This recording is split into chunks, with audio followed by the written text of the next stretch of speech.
Now it is time to start.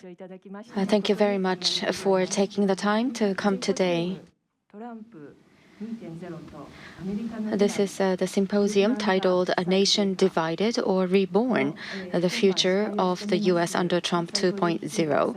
And I am Iwanaga from the Global Partnerships Department at the Japan Foundation, and I will be the moderator for this event.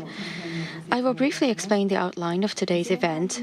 In the first half, we will have a keynote lecture by Mr. Oren Cass, followed by a discussion between Mr. Cass and Mr. Hirotsugu, Aida. And there will be time for Q&A at the end.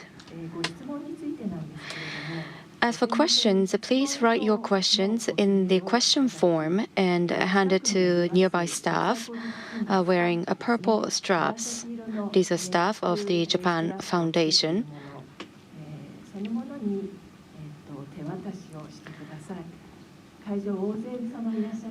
There are many of you in the audience, so please signal to the staff wearing the purple neck strap that you would like to submit your question form.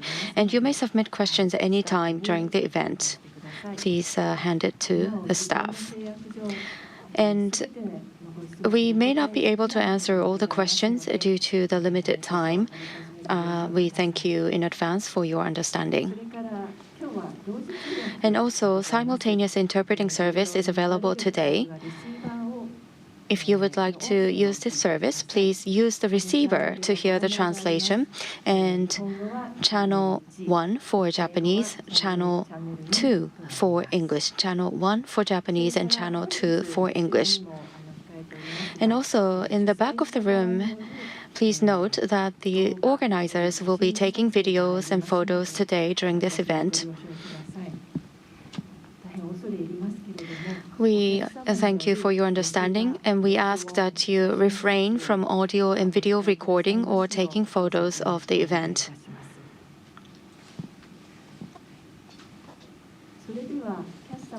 Before we start the lecture by Mr. Cass, I would like to invite Mr. Hideki Hara, Managing Director, Global Partnerships Department at the Japan Foundation, to give opening remarks.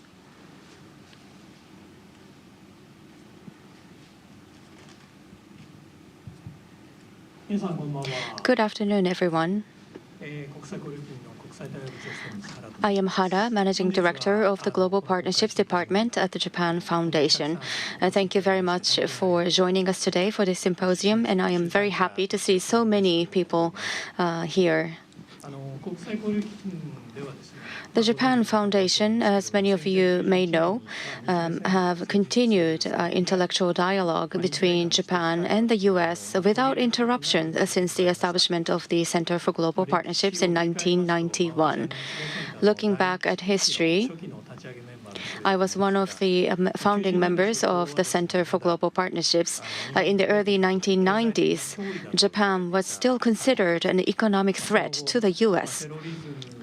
Since then, however, the Japan-U.S. partnership has grown into a very strong one through cooperation between the two countries in the fight against terrorism and the warm support from the U.S. to Japan following natural disasters. And now, with President Trump's re-election, Japan and the world are paying close attention to the future of the United States, with hardly a day going by without seeing it on the news. And as I mentioned briefly before, on a more personal note, I majored in American Studies as a student, and also for business, I was stationed in the United States for a total of close to 10 years. So for me, personally as well, I feel that the changes in the United States today are so drastic that I feel the need to start learning about the country from scratch.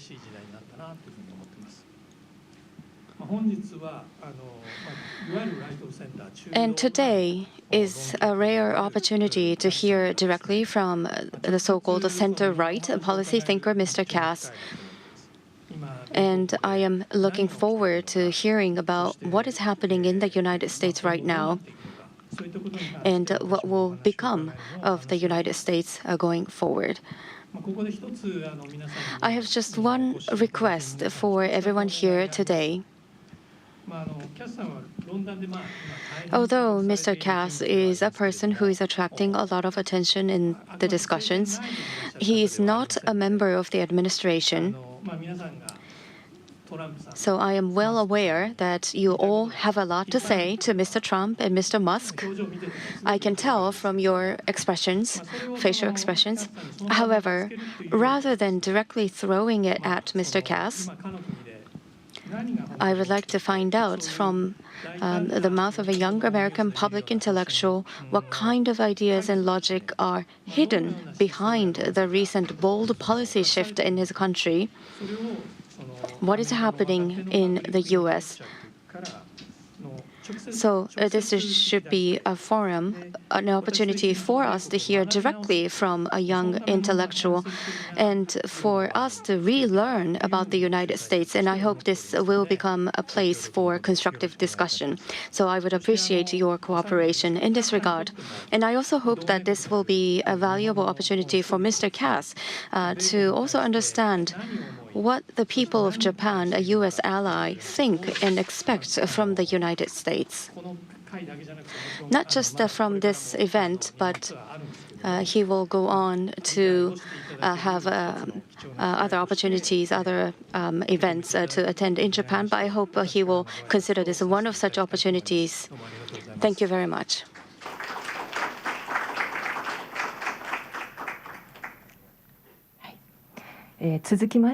Next, we are delighted to welcome Mr. Hirotsugu Aida. And Mr. Aida, why Trump is still winning the support with the most recent book that he authored, and the division of United States and discovering the history of philosophy in the United States. And Mr. Aida is paying a great attention to Mr. Cass' activities from the very infancy, and he made a tremendous effort to make this event possible. Mr. Aida, floor's yours.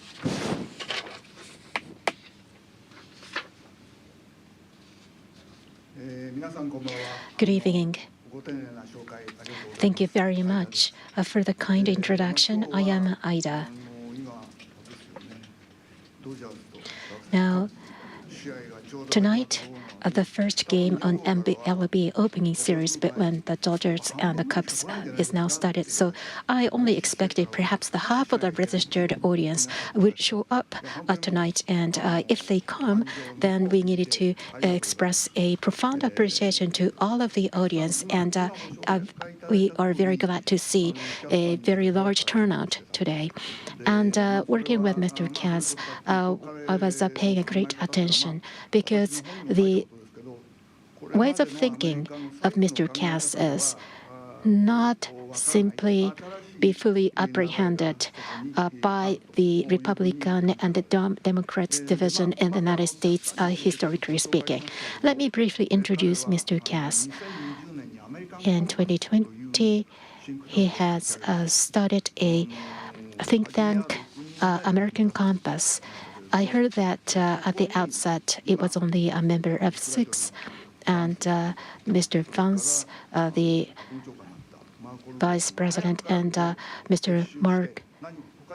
Marco Rubio, he is now drawing a lot of attention. I was actually the member of that think tank, and during the end of the first Trump administration, this American Compass, the Institute, have made a lot of suggestions.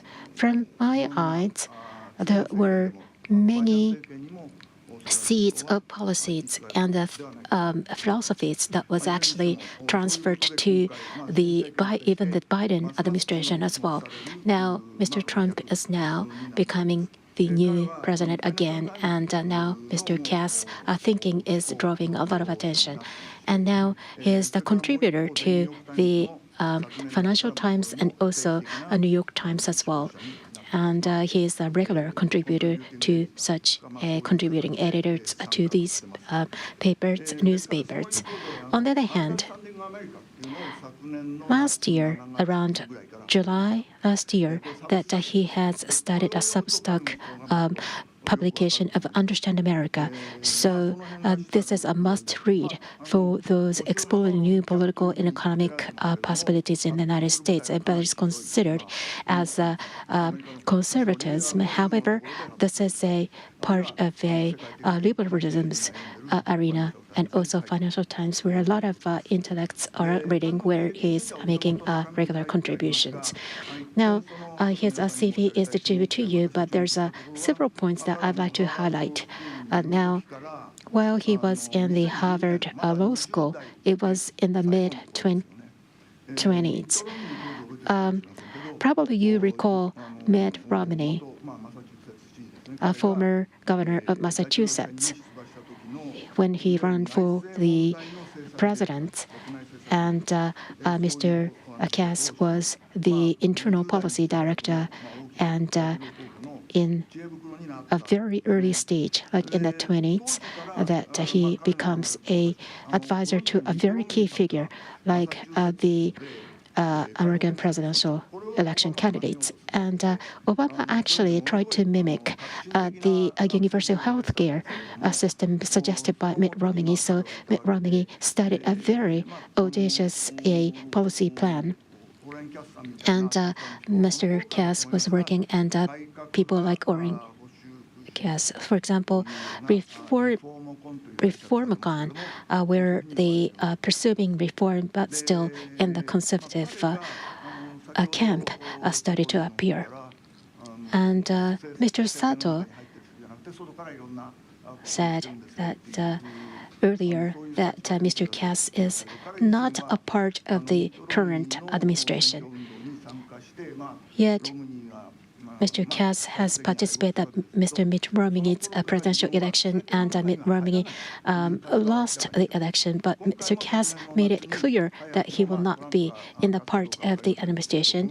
Well, even when the President Trump was about to win the election, wasn't very clear, and yet Mr. Cass made it very clear his determination that he will not be a part of the administration. And Mr. Cass publicly declared that he will be making contribution to saying a lot of opinions outside of the government. Now, when Reagan administration had started, as you know, there is a collapse of the New Deal, and there was a new coalition was formed afterwards. And among the critics, Mr. William Beck, and William Beck has actually prepared a philosophical background where Mr. Reagan will become the president.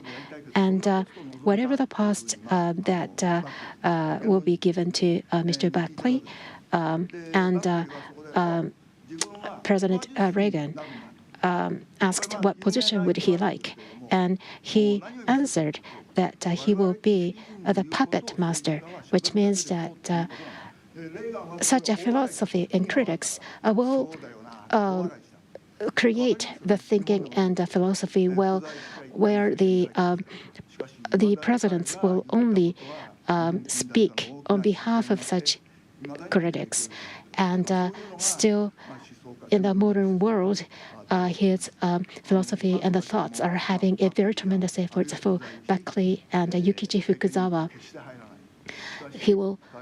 These people who were step outside of the government all the time and yet having a very strong power on politics. I should not prolong my speech at this juncture, but what happened in the United States is something that I'd like to talk about. Probably the reader of my book will fully understand. However, what happened in 2011 was really landslides and a big change, and there were the philosophies fundamentally supported the U.S. politics has transformed tremendously, and there was a point of transformation back then.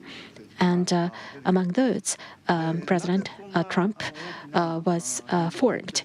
And why such a tremendous transformation was made. Well, after the end of the World War, there were many initiatives made by the United States, and yet all these problems were reflected in such a situation. For example, 9/11, the anti-terrorist war was actually a big failure, and there was over 20 years of a war. And toward the end of such war, and there was a significant economic crisis like Lehman crisis. And as a result of that, what is considered a big issue is a tremendous the income gap society in the United States. Top 10% owns the 70% of the all individuals' wealth of the United States, and Japan is following suit at this moment. And the top 1%, 1 out of 100, will account for nearly 40% of the U.S. citizens' wealth. So that's the gap that we are seeing. So when we adapt all the assets owned by 100 people, nearly a half, or as high as 40%, is owned by a single person. And this is a reflection of the policies taken by the United States after the end of the World War. And I have a great admiration to U.S. and U.S. society. However, in recent years, all these schisms or the problems have started to appear nowadays. Now, industry was supported as being a part of a great success of the capitalists. However, poor people or the common people would have to be fully supported by the Democrats. However, recent years, there was a major change. The U.S. industry structure since 1970 started to happen, and as a result of that, so all the industries are becoming like a financial industries and becoming a service-oriented industries. And there were so many inconsistencies prevailed in the society. And in such a situation, there's a significant division and a gap. And the anger and also dissatisfaction prevailed. And there was a very much division between red camp and the blue camp. And Democrats have changed the policies and yet tried to generate the new industries, and entrepreneurship was cherished. That means that there's no political parties supporting the laborers. So there's a reversal of the situation where the Republicans are trying to absorb the people who have a lot of anger and dissatisfaction.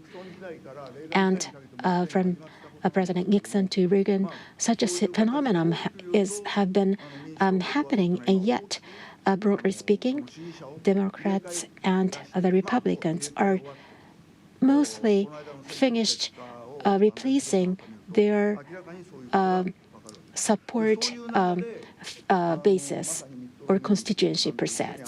And in such a situation, Mr. Cass has started to propose the new policies and politics, working with Mitt Romney, and what he has suggested is also affecting even the Democrats as well since 2020.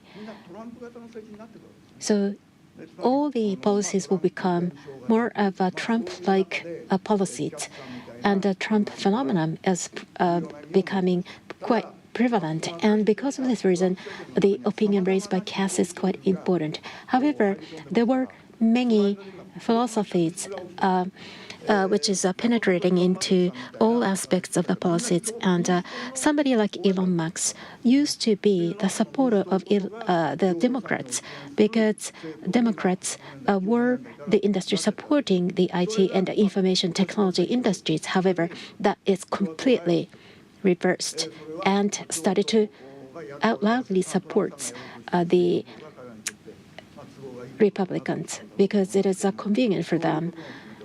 Inclusive of this, there were surprisingly big changes that is happening.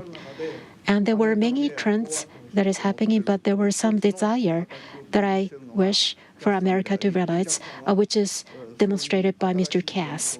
And in such a new phenomenon, Mr. Cass is having a very significant meaning, and I am hoping that he will have more influence in the future. That's my desire.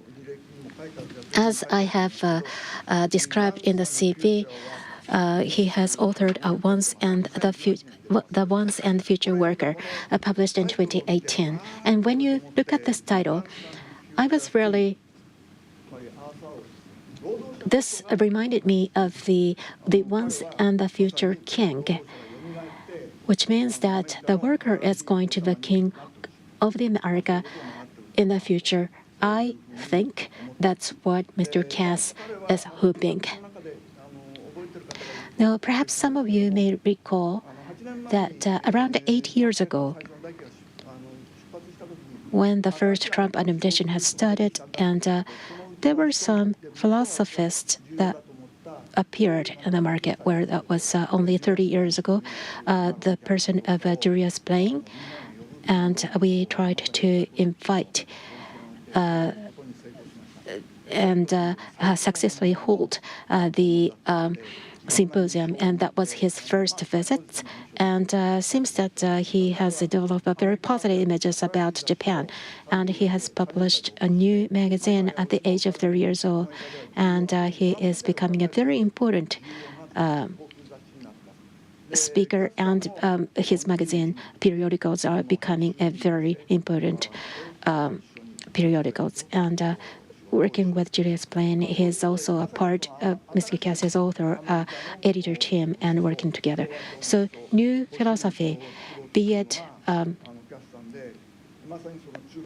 liberalists and conservatives, and right next to it is the labor that was abandoned by the Democrats and the Republican, is going to make the laborers, workers, a king of a country. And such a background is actually happening, and all kinds of a power game imbalances are happening.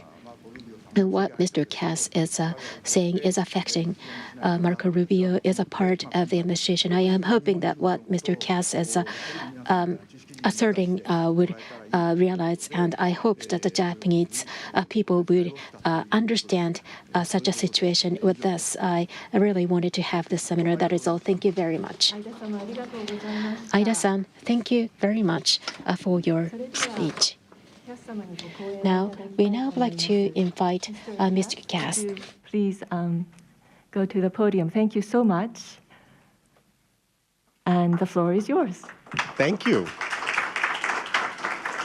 Thank you. I was told everyone would be at the Dodgers game, but now I will go home and say at least as many people came to see me, and that is as it should be. I want to thank Mr. Aida for helping to arrange for me to come and teaching me a lot about what is happening in Japan. I am learning as much on the trip, at least as I am telling anybody else. But I will try to do my part for the bargain, and also thank the Japan Foundation. They are incredible hosts. It is not easy to bring an American here for a week and take care of him. And I think they've arranged at least a dozen other meetings for me. I see some of the people here I've gotten to speak to. It is a wonderful opportunity, so thank you very much. I will try to speak about three things. Why was Trump elected and then elected again? What is the actual diagnosis of what has gone wrong and the kinds of policies that hopefully we will see in response? And then what is happening early on in the administration that we can try to make sense of? I don't know if I can answer any of those questions all that well, but I can at least give you a sense of what I think a lot of folks in the U.S. and especially in the Republican Party and the conservative movement are thinking. And so first, why Trump? This is what we in the U.S. call an overdetermined question, meaning there are many more answers than you need, and so everybody picks their own favorite one. And you can find people in the U.S. who will take whatever is the thing they care about most and say that that is why we got Trump. But I think it's actually important to recognize the opposite, which is that it just as easily could have not happened at all. Trump obviously won very narrowly in 2016. He did not win the popular vote. Then he did not win re-election. And then he won what by American standards these days is a decisive win in 2024, but was something not that long in advance people would have said was very surprising, and really on all occasions also required quite poor performance by the other side. And we will talk a little bit about that, because the failures of the Democratic Party is as important to the story, I think. It's clear at this point, whether or not any particular election went any way, that something is very different in America than it was 10 years ago. And I think actually the place where it is easiest to see that is not in the specifics of the election win. He wins each of what we call the swing states by 1 percentage point, by 2 percentage points.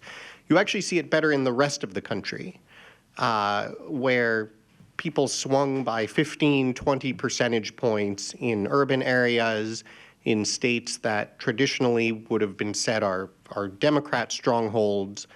You know, at maybe 5 o'clock p.m. on election night last year, while we were waiting for the returns to come in, you could have got an expert on television to say, well, you see, this is why the Republicans shouldn't have nominated Donald Trump, and they would have been better off with somebody like Nikki Haley, who's a very traditional Reagan-type Republican. By midnight, there was nobody who would say that.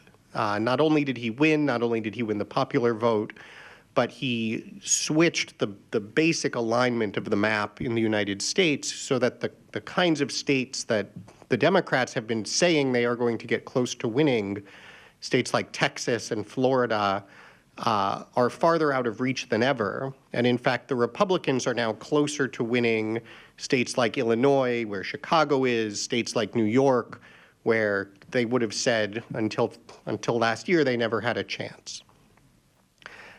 And so what is happening then? I think we have to start all the way back with Ronald Reagan, which is the start of the period that has now come to an end in the Republican Party and in American politics, and to look at what the Reagan coalition actually was. Because we have come to think, well, whatever Ronald Reagan said, that is what Republicans are, that is what conservatism is in the United States. But he actually represents an aberration, a very actually strange moment in a lot of ways in American politics. The movement he brought together in the United States we call fusionism, and it had 3 elements. They call it the three-legged stool for Ronald Reagan. For economics, it was the very free market libertarian thinkers who committed always free trade, always more tax cuts, always more deregulation. You had the social conservatives who tended to come more from a religious point of view. And you had the defense hawks who supported very aggressive military action in many cases. And it is important to say that there is not necessarily anything conservative about a lot of that. There are times when a tax cut is the conservative thing to do. There are times when a tax cut is not a conservative thing to do. Free trade had not historically been the conservative position. The Republican Party had always been the party of tariffs. Going and finding new wars to start and wars to get involved in around the world was the opposite of what the conservative position had usually been in America. And the reason these 3 groups came together, and the reason they came together on the right of center in the conservative movement, was because what they all had in common was a very strong commitment to defeating communism and winning the Cold War. They hated communism as they thought about markets and economic organization. They hated communism as they thought about what it meant for social values, and they hated communism, what it meant for American security. And so they essentially all agreed to put aside their differences, let each group focus in its area, and it was incredibly successful. We should say not only was Reagan a transformative political figure, but the United States, in fact, won the Cold War within a decade. And so it deserves to be given its due. But we also, at this point now, 40 years later, need to recognize two failures that emerged after the Cold War had been won. One failure is a political failure, which is after the rationale for your coalition goes away, you are likely to head off on misadventures. And coalitions, especially politically successful ones, don't dissolve of their own accord. They have to fail very miserably before they fall apart. And the Reagan coalition did that in spades. The free market folks just continued to push further in the exact same direction. If more free trade was a good idea with American partners in the 1980s, well then free trade with China was a good idea too. If a tax cut was a good idea in 1980 when the tax rates were 50 or 70%, well then tax cuts are still a good idea when tax rates are 30%, and it doesn't matter what the deficit is. And a budget that, in 2000, the United States had a balanced budget, even a surplus. And they simply continued from there to cut taxes and expand spending to push us into a very bad fiscal situation. They pursued globalization to the point where we lost a lot of our industrial strength. And then meanwhile, you had, of course, the defense hawks who no longer had a Soviet Union to fight and went and found other wars to start instead. Those were not very successful either. And you see this, I think, you see the culmination of the failure and the response to it, especially in the speech that J.D. Vance gave at the convention last year. He had a formulation that was very important. He spoke about sending our jobs overseas and sending our sons overseas. And on one hand, you could say, well, that's kind of rhetorically clever, but these things have nothing to do with each other. But from this point of view, they have everything to do with each other. These were the twin mistakes that combined in a malformed view of what conservatism is, in a misunderstanding of what American interest was, to sacrifice both the communities and jobs in the United States and so many of the young Americans who typically would have thrived in exactly those kinds of jobs. And so one failure is the political one. The other failure is the substantive one, that in fact pushing the policies this way did not work well for the U.S. economically. It did not work well for U.S. national security. And the way I think about this, because I worked for Mitt Romney in 2012, which is sort of the end of the old Republicans, and then seeing the difference from there to 2016, we actually learned a lot during that period. There are two areas of research in particular that came out. One is what is called the China shock research. An economist named David Autor at MIT was the lead author of it. He's done a lot of research on this, actually looking at what happened as we opened up trade with China. And what he found quite convincingly was that it had in fact cost millions of jobs, and wiped out the economic strength of communities across the heartland of the country. Anyone living in the country, anyone traveling around the country could have told you that already. Economists refused to acknowledge it. Policymakers refused to acknowledge it. They said that's not true because on the blackboard, free trade is good. And if you can't understand our chart on the blackboard, it must be because you're too dumb. I was literally at a conference 2 months ago, still sitting next to an economist who said the reason that the Republican Party is turning away from free trade is because it has more less educated voters, and less educated voters are not smart enough to understand how good free trade is. So that he was a libertarian. That is an excellent example of what failed and how you got Donald Trump. But the reality is that the weakening of the American industrial base that began really even in the 1990s and accelerated with China's ascension to the WTO had reached a breaking point. And economically, it was causing substantial damage. And alongside that, you had this second set of research. It was typically called deaths of despair, where the researchers found that, in fact, life expectancy was falling in the United States.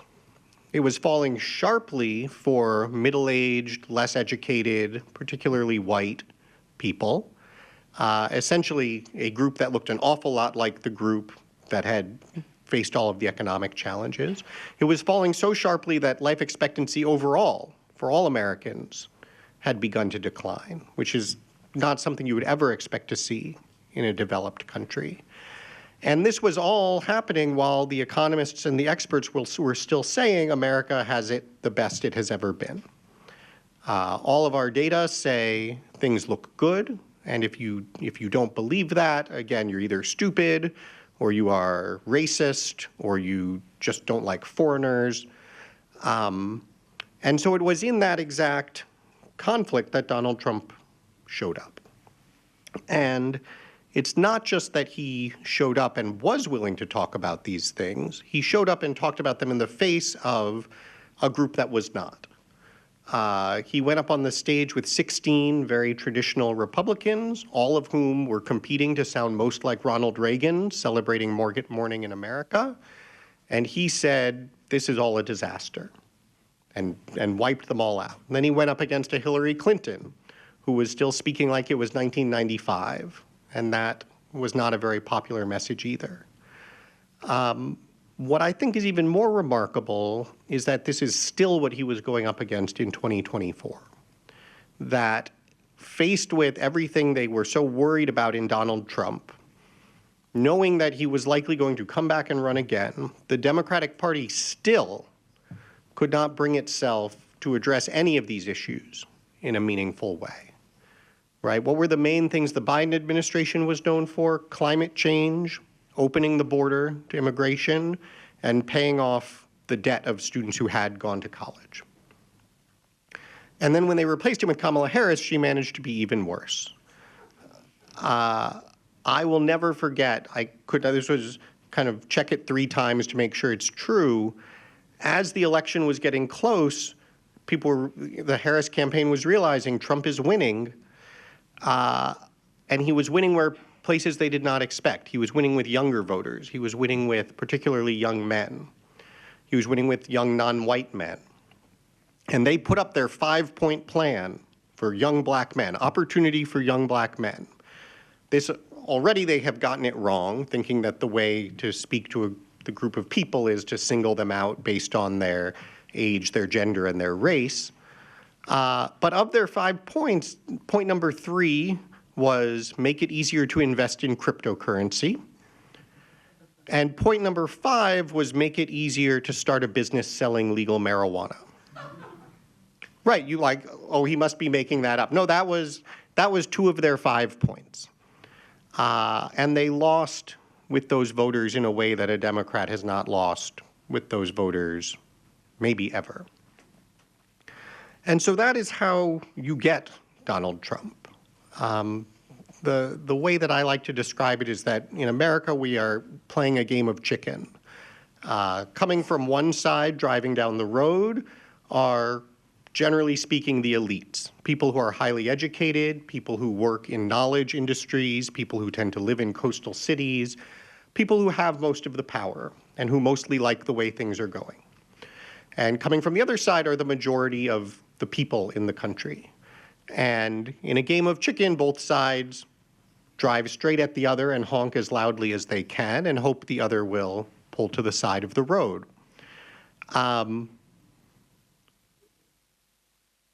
In a democracy, it is the elites who are supposed to pull to the side of the road. You maybe get to hold a lot of the power, but you hold it in trust to the majority of the people. And if you refuse to do that, if you decide you are simply going to do whatever you think is best for yourself, and that the people who disagree just don't understand, you will in fact get run off the road. And that is the moment we are at now, and we are hopefully starting to see them get the point and realize that in fact they are going to have to make some changes. But it will still be a couple of years to see if they have learned. The Democratic Party, in the few months since the election, has certainly not covered itself in glory. I actually suspect it will take one more larger defeat before they figure it out. I don't think they have lost badly enough to force the kind of reckoning that they need. But in the meantime, you have the Republican Party.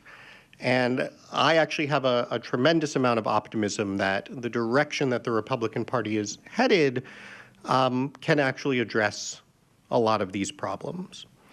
And the caveat I want to emphasize before talking about some of that is that I'm not talking about Donald Trump himself.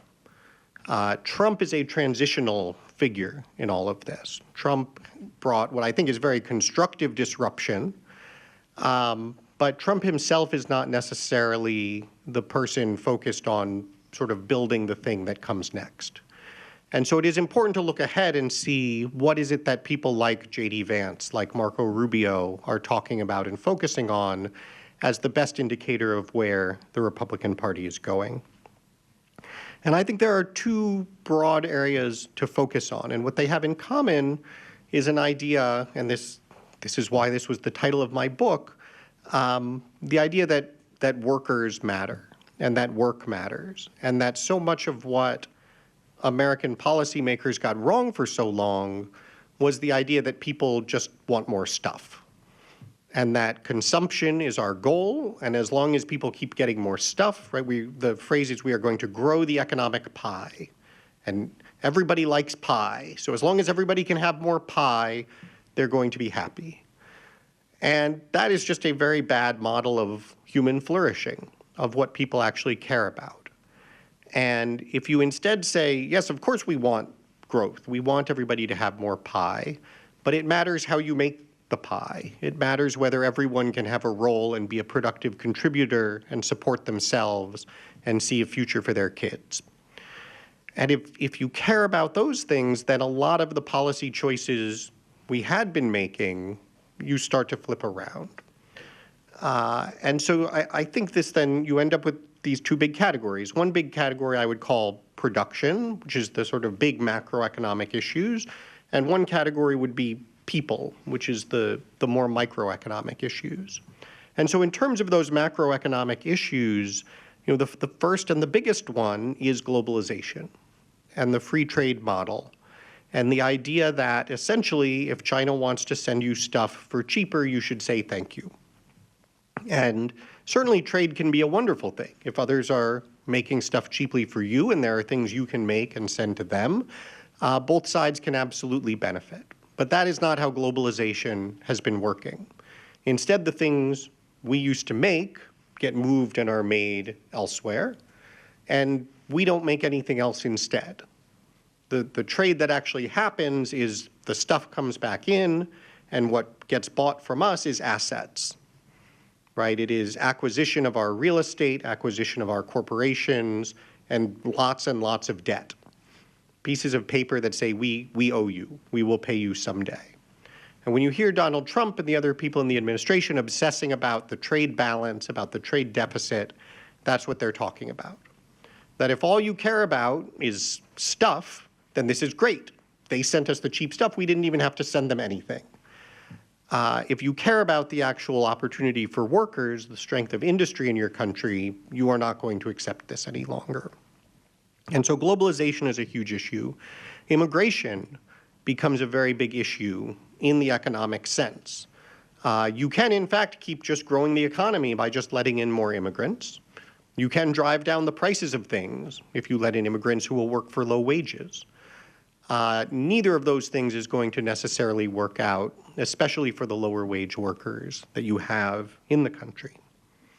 This is why you hear now a lot in the United States about industrial policy, and the idea that actually, if we want to make more things in America, we need that to be the profitable investment opportunity. Today, all of the investment either flows into venture capital and tech startups, or it just goes to Wall Street and gets spun around in speculative bubbles. If you actually want it to be more attractive to build a semiconductor plant, there is nothing in economic theory that says that's going to be the thing that investors want to do. You're going to have policy that makes that more attractive. And so you see the United States doing that. On the people's side, one big area that has been a major change is how conservatives and the Republican Party think about labor. They used to be aggressively anti-labor union. And again, if all you care about is cheap stuff, if you believe free markets and corporations pursuing profits are always going to deliver the best result, then labor unions just get in the way. But if you don't believe that always works, if you see that it has not been working, that in fact we got the corporate profits, but that did not come with the rising wages for the typical worker, then you're going to look at that very differently. And so you see a Republican Party now that speaks much more favorably about labor, that welcomes labor leaders to speak, that takes their advice on who the labor secretary should be, and that is a significant shift. You see it also on education policy, where the view always used to be, we are just going to get everybody into college, and everybody is going to get a college degree, and then they can all go be the knowledge workers living in coastal cities, and it will work out fine. And what increasingly both parties have recognized is that that has not worked for the typical American.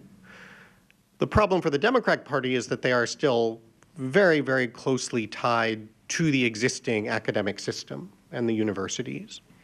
The Republican Party is not, to say the least, and is quite happy to say this is a failed waste of resources for the most part. We want to move resources out of here and into other ways of preparing young people for the workforce.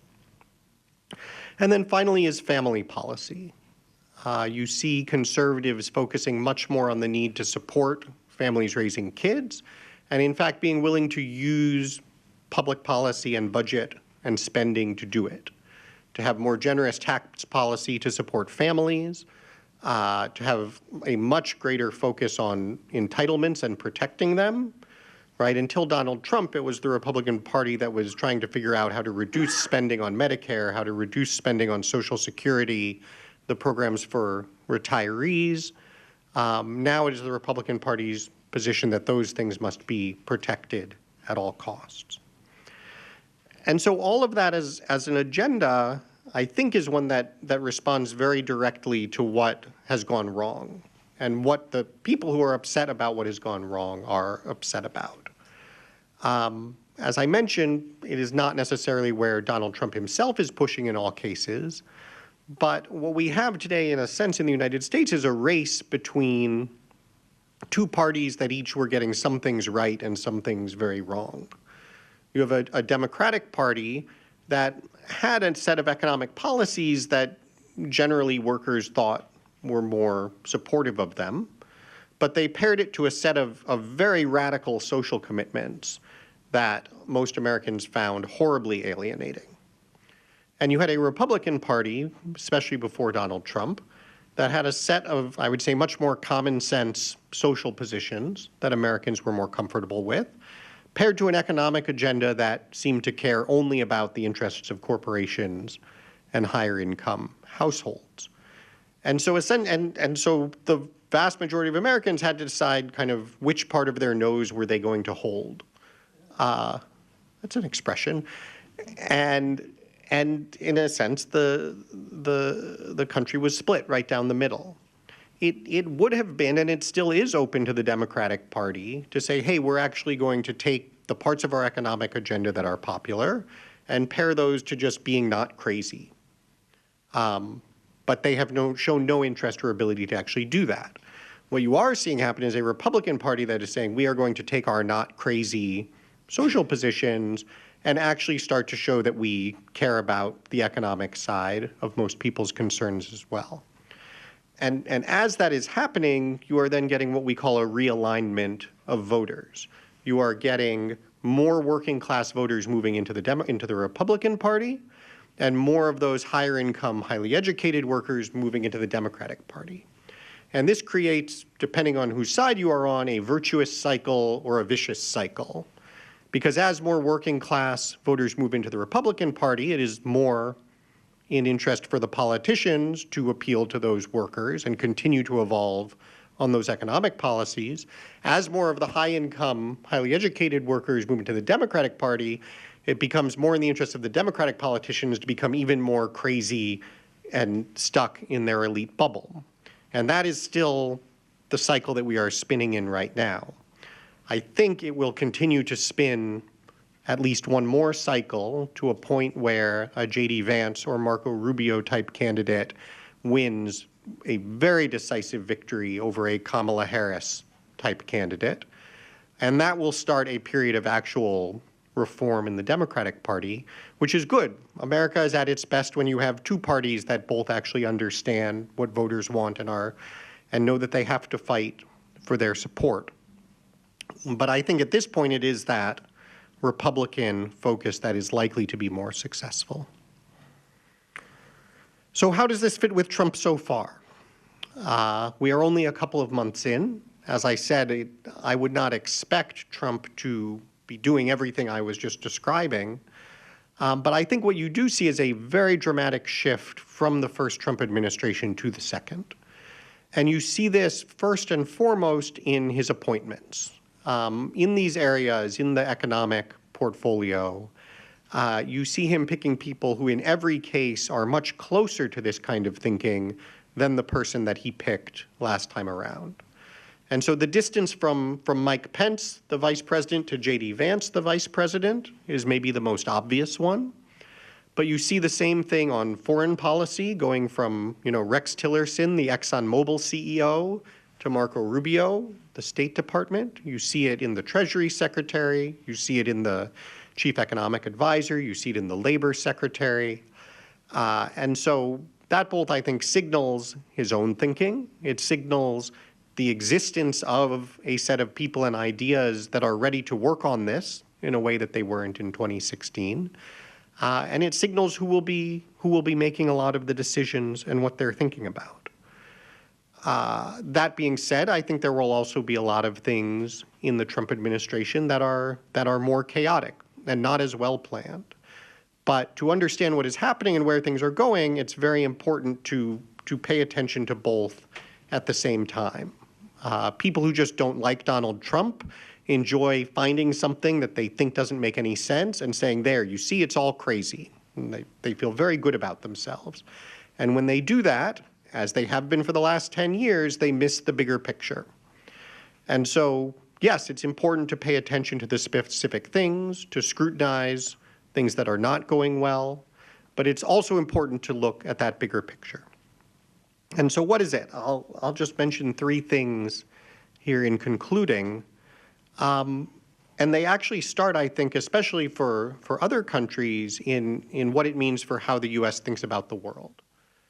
And the first piece of this is that this administration accepts and is planning for a multipolar world. It is not interested in the question of whether it is nice to have American hegemony. It thinks that is over, that was actually a very strange period in world history, not normal at all. And with the rise especially of China, it's simply not realistic in the future that the U.S. is going to be able to dictate the shape of world events. And it is not realistic to expect that the U.S. would benefit from continuing to try to maintain the so-called liberal world order. Looking in recent years, I would say the U.S. has not been benefiting from it, and that the U.S. needs to define its interests much more concretely in things that it needs and wants, instead of defining its interests as long as we have a liberal world order that everybody else is happy with, we assume we will be happy too. And so what they are building toward, I think, is essentially a return to something that looks more like blocks, which again is how the world has usually looked. And that you would have a US-centered bloc that is an economic and security alliance, but that the U.S. isn't interested in it being the biggest bloc possible for the benefit of everybody. It needs to be a bloc that serves the U.S. interests and would welcome anybody else who is willing to work within those terms.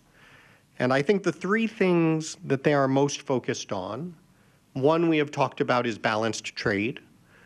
The idea that we would love to have low barriers and high levels of trade among allied nations with market economies, but that trade has to be balanced. And so when you see them moving forward with tariffs, even on allied countries, that you'd say, why would you want to have a tariff on Canada? It's not that they want to have a tariff on Canada as the good end state. It's that they don't want to continue with a relationship where Canada, regardless of what Canada does, we will not have a tariff on Canada. And instead it wants to say, we are going to have to find a way to make sure that trade is balanced. I think we will see the same thing at some point with Japan. We would love to have free trade with Japan, but that trade needs to be balanced. And for the most part, the reason the trade that is not balanced, we would say, is because of policies that Japan has pursued. And if Japan wants to make it a priority to have balanced trade with the U.S., there are a lot of things it could do. And those are things we are going to ask it to do. The second is burden sharing on security and the idea that countries need to be in a position to defend themselves and pull their weight in an alliance. And yes, there are absolutely things that the U.S. can uniquely bring. But the days of the U.S. spending substantially more as a share of its economy than its partners do on defense are over. And you're already seeing that in Europe. And I expect we will see that in Asia as well. And then finally, China. Part of this worldview is that China is on the other side. And that doesn't mean it is another Cold War the way the first one was. It doesn't mean it is a hot war, certainly. But it does mean that part of what makes that bloc work is that there is a common barrier against non-market economies like China's. And so you're already seeing this particularly in North America and with Mexico. The United States is very concerned, what is Mexico's policy toward China? Right? In traditional free trade terms, that would never be a concern. But looking ahead, that now is a major concern for the United States. The United States doesn't want its exporters to be competing with cheap Chinese exports in any market. The U.S. does not want the supply chains that the U.S. is integrated with ultimately starting or being controlled in China. And the U.S. doesn't want to see high levels of investment from China so that you have companies that may be operating in an allied country, but that are ultimately controlled by the Chinese Communist Party. And so I think those will be the kinds of issues that the U.S. will be focused on in determining what does it look like to be inside the bloc. I think there's a tremendous amount of opportunity to make that a mutually beneficial bloc. I think there are a lot of things about those demands that are also, frankly, quite helpful suggestions, that whether you're thinking about European countries, a country like Japan, there are a lot of ways it might be beneficial to move to that kind of system for both sides. And then the last thing I would note is that if it is done well, there will absolutely be disruption costs. But I think the obsession everybody has at this moment with everything is going haywire, the markets are going down, this is going to be a disaster, is quite ahistorical. And it's funny, having started with Reagan to come back and conclude with Reagan, Reagan actually did something very similar, process-wise. On the substance, it was a completely different story. But the Reagan administration and Paul Volcker, who was the Federal Reserve Chair, delivered an enormous shock to the U.S. economy. The U.S. economy in 1981 went into a sharp recession. Unemployment rate went up to 10%. Interest rates went up to 20%. The S&P 500 went down 40%. And even looking ahead to election day in 1984, unemployment rate was above what it was on election day in 1980. S&P 500 was lower than it was on the same day in 1980, and Ronald Reagan won re-election in the largest landslide since George Washington. So if it is done well, if it has a point, if it is communicated well, if people understand what is happening and why, I think this kind of approach can be a very politically effective one. I think it can be a very good one for the United States. Those are big ifs, obviously. There's a lot of room and a lot of challenges in getting those things right. But we are now still not 2 months into the 4-year administration. And those are the things that I will be watching for, and I would encourage you all to watch for too. Thank you very much.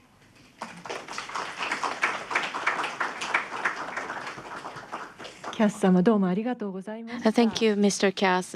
Thank you very much for your lecture. So now we will have a discussion between Mr. Cass and Mr. Aida. Please take your seat at the center of the stage, and please use a microphone when you speak. So I will hand over to you, Mr. Aida. Thank you, Mr. Cass, for your lecture. So in the lecture, I think everyone was surprised to hear your thoughts. But maybe the new world, the world and the U.S. Is headed the direction was presented, perhaps, and maybe that is different from the so-called liberal international order. It may be a new world which is different from what we know today. So perhaps that may be the impression that some of you in the audience may have after listening to Mr. Cass. It could be frightening.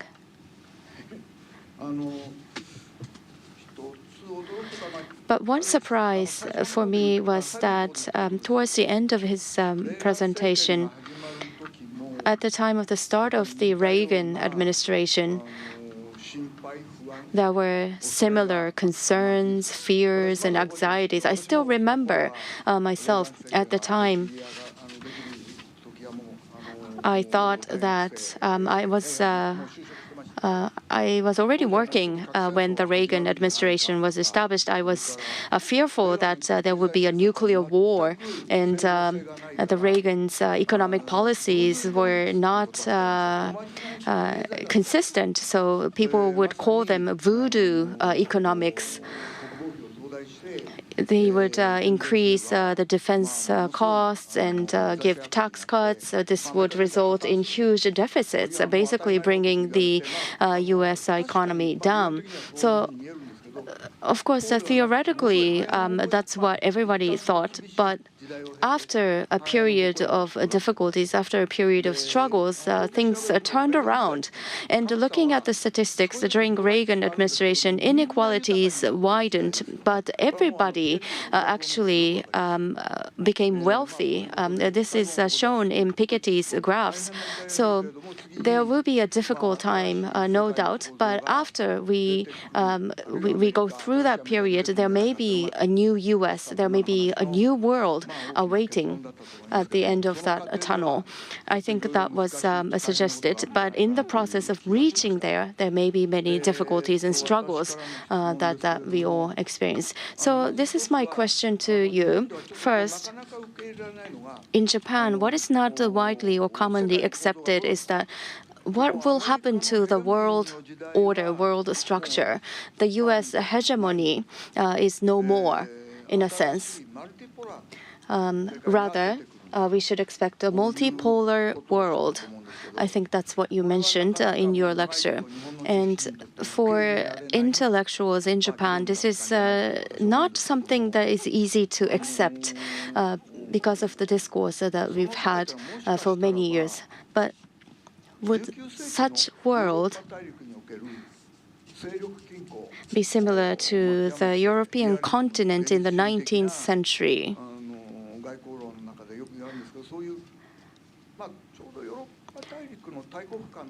When we look at the power balance between superpowers in Europe, we should expect the same on a global scale going forward, and that's the kind of world that we will see, and we have to think how we should survive in that world. So how do you compare today with the 19th century Europe? Is that similar to what we should expect? That's my impression. So that's what I would like to ask you first. And also looking at the power balance. We have Japan, Korea, Taiwan in East Asia. Because of the geopolitical situations, what will become of the East Japan in terms of this power balance, power structure? And what will become the relationship between East Asia and the U.S.? Thank you. Well, I think the 20th century is a much better comparison than the 19th. I think the 19th century Europe was much more fragmented and was also in a time when there simply was not the technological basis for much useful integration. What I think is interesting about the Cold War period as a comparison is that everybody took for granted, I think, in that period that there was not going to be integration between the two sides. There was not going to be a free flow of people. There was not going to be a free flow of capital. There was not going to be a free flow of goods and services.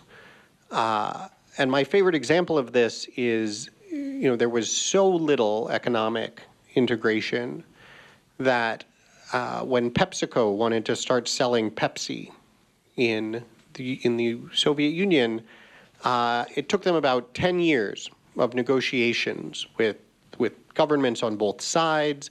Finally, they were allowed, everyone agreed we were going to open a Pepsi bottling plant in St. Petersburg. But there was no way actually for the Soviet Union to acquire the equipment. There was not even free currency conversion. They ended up, I'm slightly simplifying, but exchanging the equipment for a lot of vodka. And that's a bit extreme, perhaps, but it's really important to remember that before the U.S.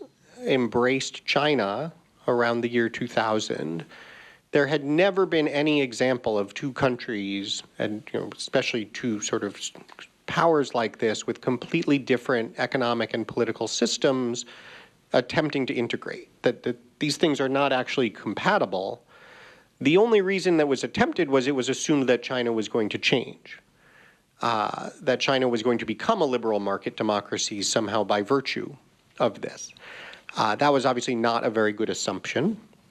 And I think the interesting question is if you could go back from today and tell people in 2000, if you do this for the next 25 years, China is going to become more authoritarian, use its power over its economy to more aggressively manipulate the global system. I don't think anybody would say, well, that's fine, let's go ahead and do it. Except for my friend at my conference who said, if you don't understand the brilliance of this, you're just not smart enough. And so it seems to me that we're simply reverting back to the common sense status quo we would always have expected before we got this strange idea in our head that China was going to become a liberal democracy. We're going to have a world where you cannot have that much integration in politics, economics, between countries whose systems are incompatible. And I think even more so going forward, given the level of technological influence and infrastructure in our societies, it's going to quickly turn out to be even more important that you don't have that you are going to have two systems. And we can say, well, that's sad. Imagine all the wonderful things we could have with a liberal world order. But I think from a realist perspective, you also have to then shrug and say, but that's not the world we live in.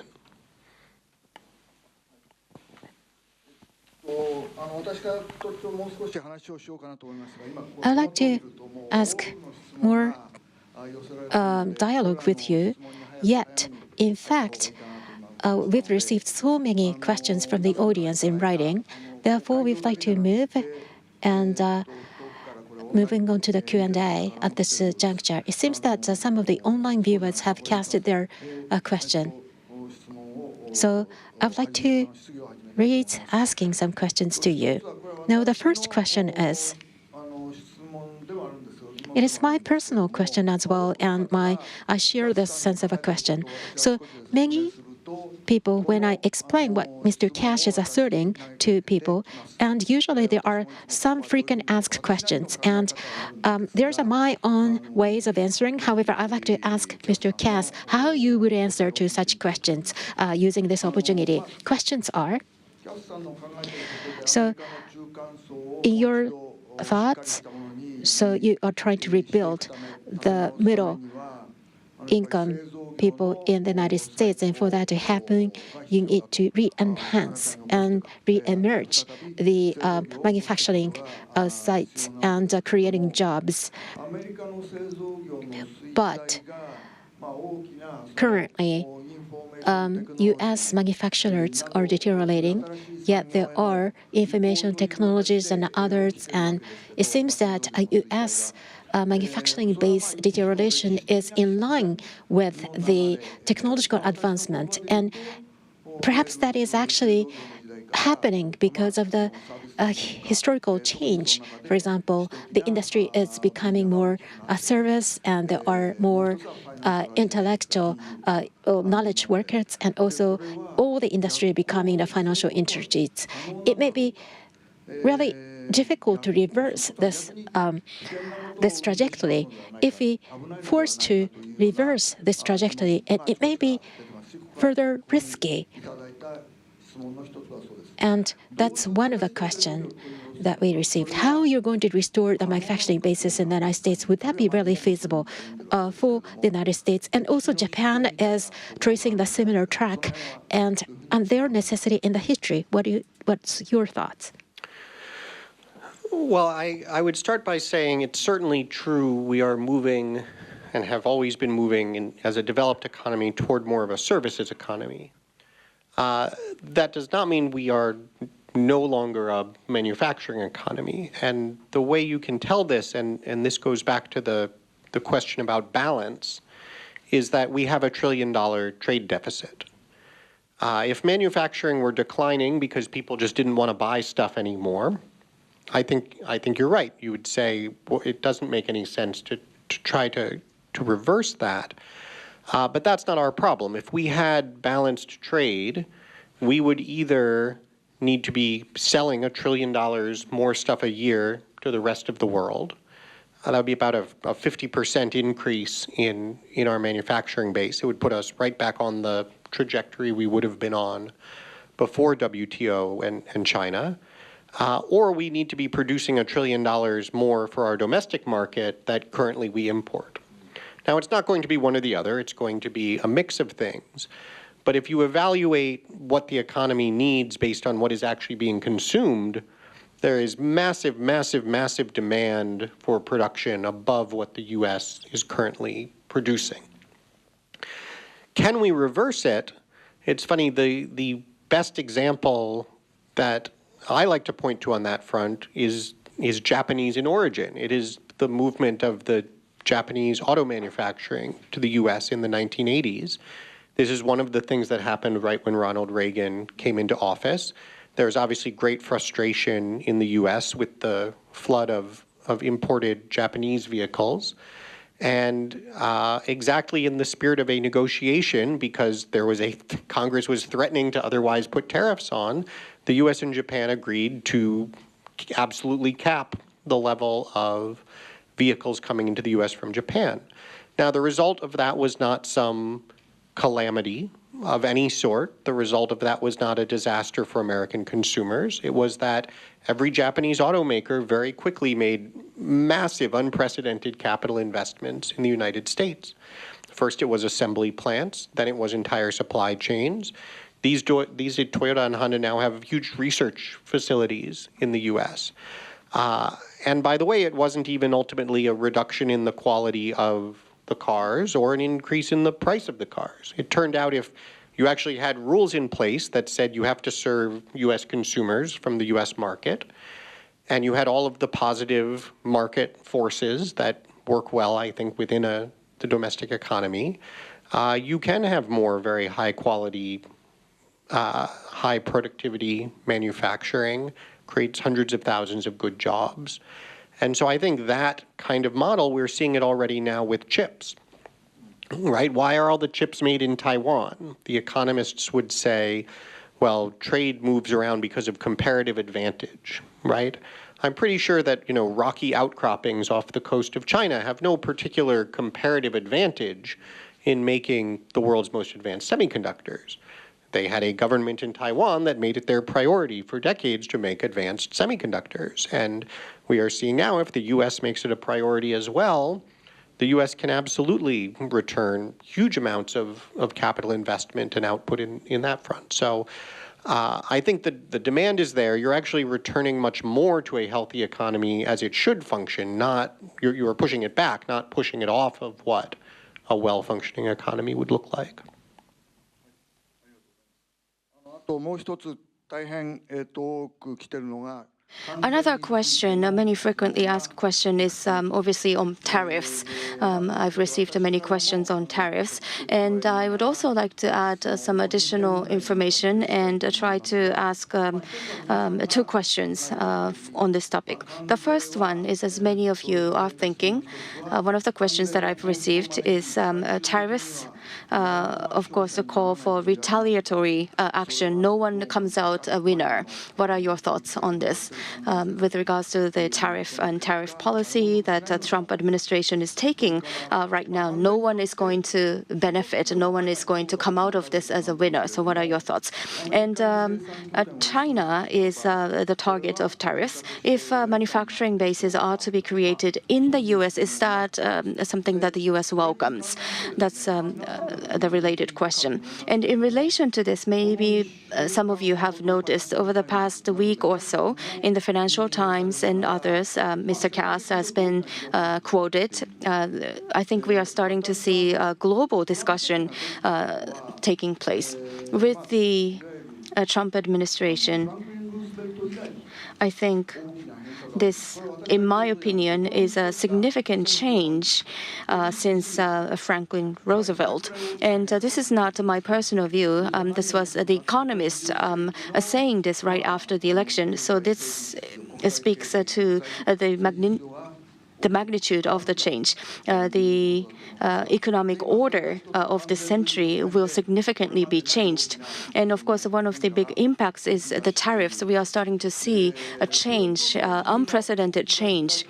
And at the same time, we are starting to see a discussion that is happening. The Bretton Woods structure is being reconfigured, not just tariffs, but on currencies as well. One of the points raised is that there will be a new Plaza Accord or something like a new Plaza Accord. It is not going to be the same method, but by utilizing a different method, there will be devaluation of the dollar. There is a discussion for establishing a framework for the possible devaluation of the dollar. So what is the Trump administration doing right now? What they are doing is that we have this huge vision, and Mr. Trump's aides, I think they are working on this grand redesign of the world. And Mr. Cass is, of course, a part of that discussion in understanding America. I think that such discussion is happening. So what is the end state? What will the world structure look like at the end of this? So including the tariffs questions, I would like to get your thoughts on this. Thank you. Well, I don't agree that nobody wins with tariffs. I think there are two different ways of thinking about tariffs that are important to keep separate. One is tariffs as a negotiating tool, and then one is tariffs as economic policy. And tariffs as a negotiating tool, it's interesting, economic statecraft, the idea of using economic power for a country to get what it wants, it's always been a traditional part of statecraft and foreign policy.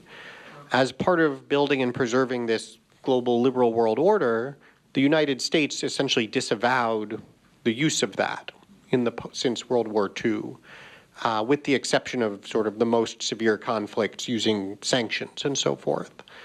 And so one important thing I think the Trump administration is doing is saying, actually, we are happy to use that. That is a form of power and leverage that America has. And so we are going to use tariffs not necessarily because this produces some valuable economic result, but in the same way that you would use sanctions or the same way that you would threaten to use military force. So, I would think it was in the first week of the administration, Colombia said it was not going to accept the repatriation flights with illegal immigrants from the United States. And Trump said, all right, fine, then we can do a 25% tariff and it's going up to 50% next week. Now, no one thought that that was an economic policy intended to rebuild American manufacturing or create jobs. It was a threat that was going to have much greater cost to Colombia than it would have to the United States. And I think within about 3 hours, the Colombians had apologized and the flights landed. The United States, in general, I think because of the way that we have such imbalanced trade, is in a very good position to use tariffs in that way. And again, the idea is not that there are no costs, it's that the costs for others are significantly higher than the costs for the U.S. And that makes it an effective tool of leverage, not as economic policy, but to force other countries to change their policies. So I think it's important to evaluate that in those terms. And so when you say, well, if you do that, the other country might retaliate, it's a little bit like saying, if you're talking about a military conflict, well, you can't engage in a military conflict, the other side will fight back. That's not an argument against doing that. The question is, who is going to win the military conflict? And if you have a situation, the U.S. is quite fortunate to have a relatively low share of its economy dependent on trade at all. Because it has large trade deficits, the impact of tariffs on others is going to be relatively larger than the impact of tariffs on the U.S. And so if the U.S. has clear demands and somewhere it wants to go, then saying the alternative to this is going to be a world with more tariffs is a quite rational strategy. On the economic side, tariffs can be perfectly rational if you think the balance you are in without tariffs is an inefficient balance. And the comparison I always make here that drives economists crazy is to carbon taxes, right? Economists love carbon taxes because they think the amount of fossil fuels we are consuming is inefficient, and they think that as economists they have figured this out and can tell you that some other level would be more efficient. And therefore a tax on the consumption is not distortionary, it is in fact pushing towards efficiency. The exact same thing can be true when it comes to trade. If you actually believe that domestic manufacturing has value, and so if you think that all things equal, you should prefer domestic production and consumption to an import, then a tariff is not something that causes some strange distortion. A tariff is something that actually moves you closer to the efficient allocation. And so I think that's where you will see the U.S. potentially using tariffs, whether specifically toward China, which of course has very distortionary policies as its baseline, or globally in a context where you still have significant imbalances, to say we actually prefer a world in which it costs a little bit more to buy the import than to buy the domestic product, because we are trying to focus more investment domestically. 通貨問題はどういうか。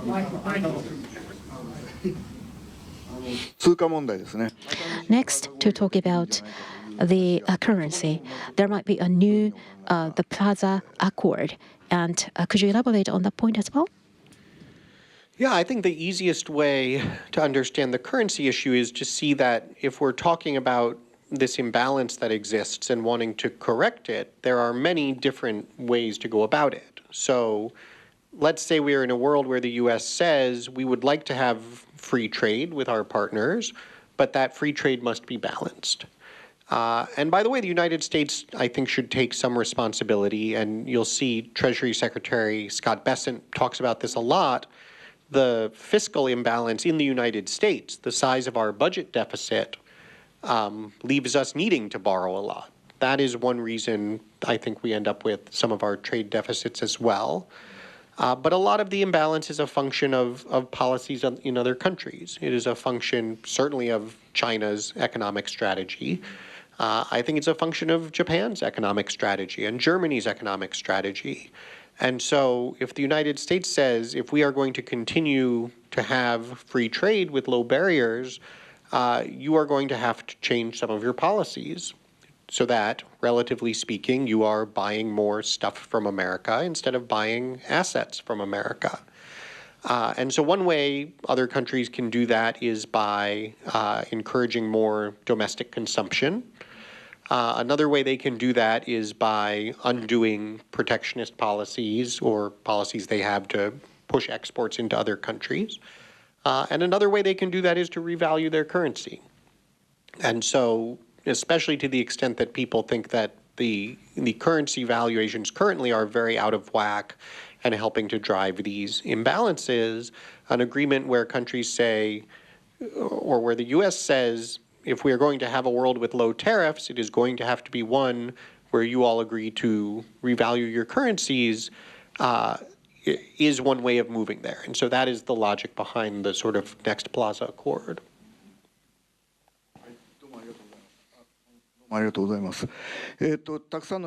Thank you very much. I have received many questions, so I would like to move on. Of course, some of the questions require more in-depth discussion, so I will come back to this. The next one is something I have also an interest in. The question is, in the current Trump administration, we have the immigration issues, and people have different views, different stance, factions with different views on immigration policies, the size of the fiscal balance.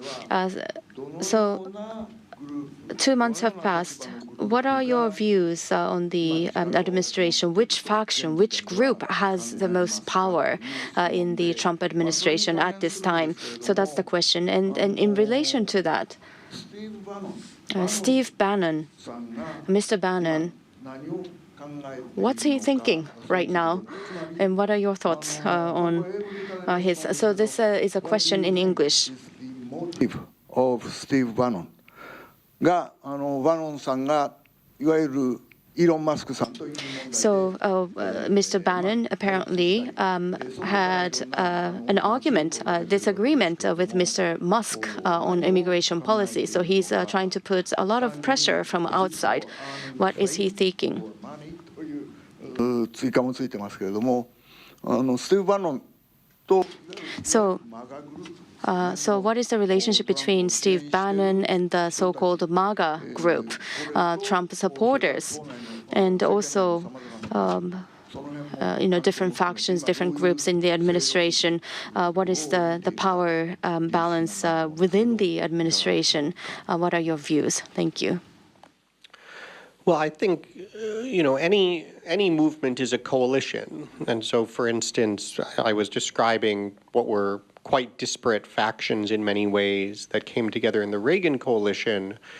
The Trump coalition, it feels particularly chaotic because it is still in the process of forming. One thing we were speaking about this at an event yesterday that is important to keep in mind is that usually you have the very sharp break and the disruption like a Trump-type figure when a party is struggling, but that figure tends to lose.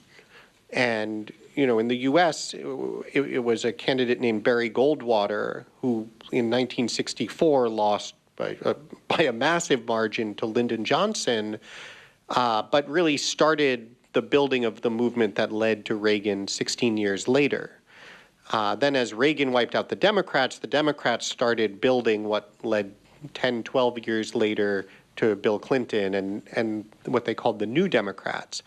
And so what you have, I think, with Donald Trump shattering the old Republican consensus is the start of that same 10, 15-year project of building what the next generation of the Republican Party is going to look like. But it is not happening in the wilderness. It is happening in the White House. But the process at the end of the day is the same. You have to figure out who is in the coalition and wants to work together, even though they disagree on things. And where you are right now, I think, is you've seen the outlines now of a coalition that can be a very effective, powerful one in the United States. It includes more of those working class voters. It includes the voters who are very focused on the sort of MAGA agenda. It also includes the more technology, some people call them sort of techno-libertarian folks who are much more focused on deregulation, rapid technological advancement, and those kinds of issues. And so there is a very coherent way to say, yes, that could be a coalition that makes sense. They all have a number of common goals. They would all rather be working together than be in the other coalition. But they also have plenty of things they disagree on, and they are going to have to decide who gets to dictate what. And so, for instance, I think it's very likely that you will see the techno-libertarian types have a very strong hand in pushing low regulation. I don't think you will see them get to slash Social Security. And so right now we are in a moment where Elon Musk thinks he gets to do both. And I think he is going to learn, he is already learning, I think it may take a sharper lesson, that is in fact not the bargain. Immigration is another classic example of this. I think one thing that unites all of these groups is very strong opposition to illegal immigration. And that's where you see everybody very pleased with the actions that Trump has taken at the southern border and how dramatically that has cut off the flow of illegal immigration. Where there is much more disagreement is on legal immigration and how many more high-tech workers in particular you want to bring in. But even there, I think you see, first of all, there was not that much disagreement. There was rhetorical disagreement. People were used to talking about things differently. When they actually got down to, okay, how do you think the program should work, there was not very much disagreement. And to the extent that a few of them, Vivek Ramaswamy in particular, really kind of leaned in on saying, no, we should really, be all for this, he was immediately flung 1,000 miles out of Washington. And so I think this is exactly the give and take. Steve Bannon is a leading representative of the MAGA faction, and I think plays a very important role in pushing that set of views and having those fights. The kind of work that folks like us at my organization, American Compass, do are very sort of focused on the worker interest faction. And so one thing you will see is in the labor area, we're very pleased to see a labor secretary who is more open to worker power.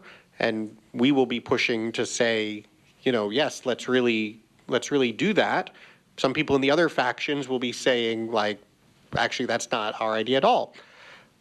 We will see how that shakes out. And so that is very much the process that's going on.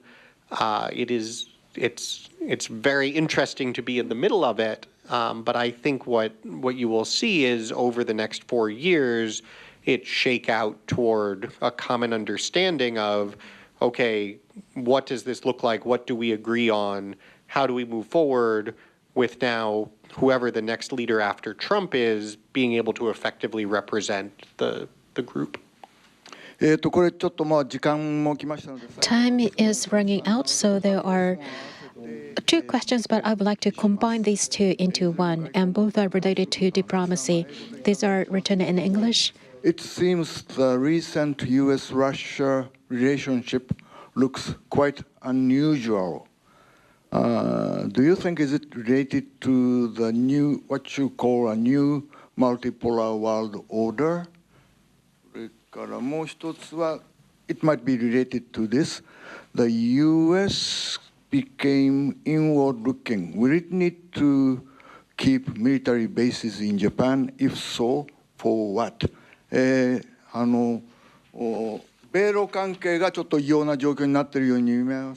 U.S.-Russia relations seems to be peculiar, but does that represent the multipolar world or not? Or completely different? And in such situation, U.S. military forces in Japan, do we really need to keep this going forward, and why? If you could answer. Thank you. These are the last question.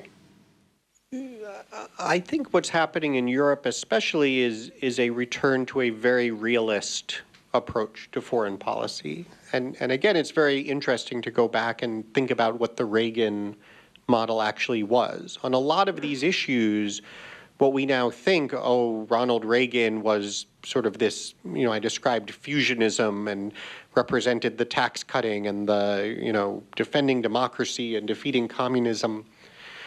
Reagan himself he actually raised taxes 5 times after his initial tax cut raised less revenue than he expected. Certainly the Japanese would not say that Reagan was a free trader. And certainly in his conduct of foreign policy, his goal was not to embrace and lift up democracy. His goal was to win the Cold War. And when that meant partnering with countries that were very far from the democratic ideals of the United States, that was not a problem at all. And so I think, again, in the liberal world order frame, that has gone with that has been a set of very idealistic assumptions about the ways in which, in particular, the United States, on behalf of everybody else, should commit its resources to promote a certain set of ideals, even when all the other countries sort of demanding the promotion of these ideals are not willing to commit any resources themselves. And this is the message that J.D. Vance was delivering in Munich. It is simply very difficult to take seriously the European cries for preservation of the liberal world order when they have refused to do their part. And frankly, it's one thing in mid-2022 to say this is unexpected. What is this situation? The United States is sort of the reserve capacity that we need to have access to.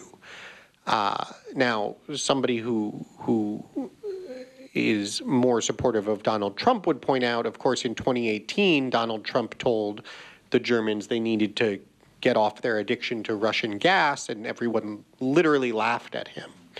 So some people would say already by 2022, Europe had done this to themselves. For it now to be 2025, and the Germans to just now be saying, no, now we really are going to start spending money that maybe will be helpful in 2027, is simply not serious. And an America that says we are not going to put up with this anymore, at some point I think is actually a constructive force. Though I like to compare it to having the grown kid in the basement who still has his parents doing his laundry, still playing video games all day. And for a while the parents really want to help him. They we'll help you redo your resume. Let's make sure you have some good job interviews. At some point, if it's 3 years later and he still hasn't gone on a job interview and he still hasn't learned how to use the washing machine, it is time to throw him out of the house. And you can say at that moment, you can say, well, what's that going to accomplish? He needs your support. At some point, it is doing more harm than good, and he needs to be thrown out of the house. And I think what you're seeing in Europe is that breaking. And with respect to the Ukraine conflict in particular, a view that the goal should be a very pragmatic settlement. And that the U.S. interest is not in advancing a particular set of ideals, it is in settling and ending the conflict. And whatever should be said to whom in what order and threatened to whom in what order to settle the conflict, that is what the U.S. wants to be doing. What that means more broadly for the countries in a U.S. alliance, let's say you do have the countries that are upholding their end of the bargain. What is their relation to the U.S.? What would it mean for Japan? I think in conceptual terms, I can describe well this idea of burden sharing, the idea that each country should be showing its own commitment to taking the lead responsibility in its own defense.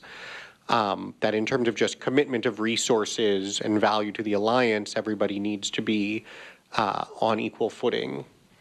In terms of a specific bases in Okinawa, I think that would, in part come down to negotiation and part be a prudential question for everybody of what serves the alliance best. But I would be the first to profess that I am not an expert on what the right answer to that question is. はい、たくさん質問いただいたんですけれども。I have received so many questions, but unfortunately, we have to start wrapping up this Q&A session. Regarding Mr. Vance, Mr. Rubio, we heard from Mr. Cass, and I think we should take it as is. It's one opinion, and please, I would like you to read his understanding of America or his other books and articles. In any case, thank you very much, Mr. Cass, for this tremendous session. So I will hand back to the facilitator. Mr. Cass, Mr. Aida, thank you very much. So now, today's symposium is coming to an end. Thank you very much indeed for joining us today. Finally.